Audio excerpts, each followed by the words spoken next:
You are looking at Julian's pronunciation guide, where we look at how to pronounce better some of the most mispronounced words in the world, like this other curious word. But how do you say what you're looking for today? Let's learn how to pronounce the name of this aircraft manufacturer from Brazil. Yes, so it's Brazilian. So in Brazilian Portuguese, in Brazil, it's pronounced as Embraer, Embraer, or, depending on the local accent, Embraer. So it should be said really Embraer in English, right? Embraer.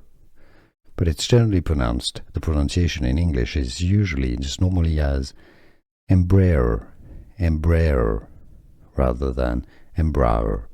So Brazilian Embraer or Embraer, English pronunciation Embraer. For more aviation names, stay tuned. Here are more videos on how to pronounce more confusing words and names too many mispronounced. Like this video if you found it useful. I appreciate your support. I'll see you soon and thanks for watching.